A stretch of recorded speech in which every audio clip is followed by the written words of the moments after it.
So welcome back students. Now we discuss viviparous and oviparous animals. We have learned that some animals give birth to young ones while some animals lay eggs which later develop into young ones. The animals which give birth to young ones are called viviparous animals and those animals which lay eggs are called oviparous animals.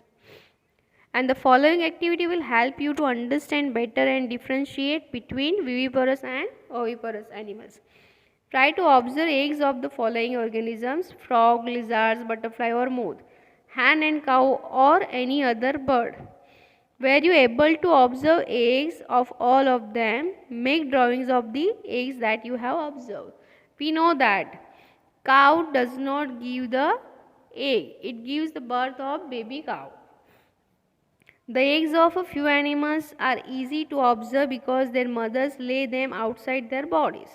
And these are examples of oviparous animals. But you would not be able to collect the eggs of a dog, cow or cat. So what we can say, this is because they do not lay eggs. The mother gives birth to the young ones and these are examples of viviparous animals. So now you understand that what is the concept of viviparous and oviparous.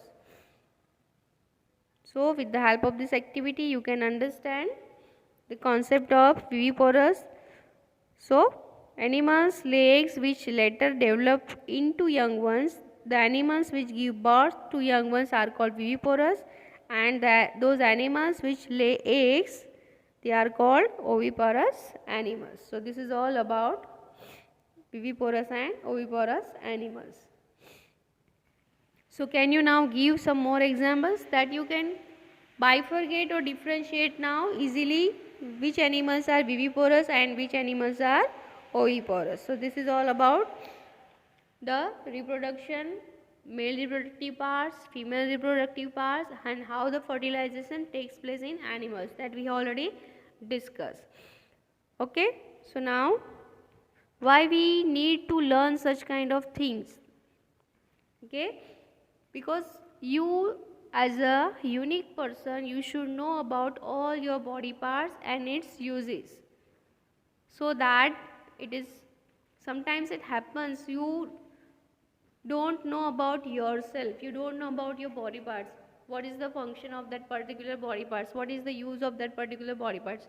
So you should know about this thing so that you will not be confused in future. That's why you should learn about your body, structure of body, functions of each and every body parts that you should learn, you should know about that. So just because of this reason you have to learn this chapter.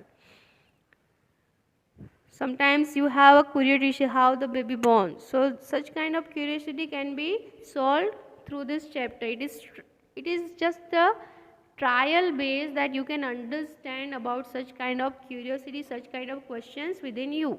Just because of this reason we are learning this chapter. So any query, any question you can ask me without any hesitation. Okay, so here I just close our science class. Remaining topics we will discuss next time. Thank you.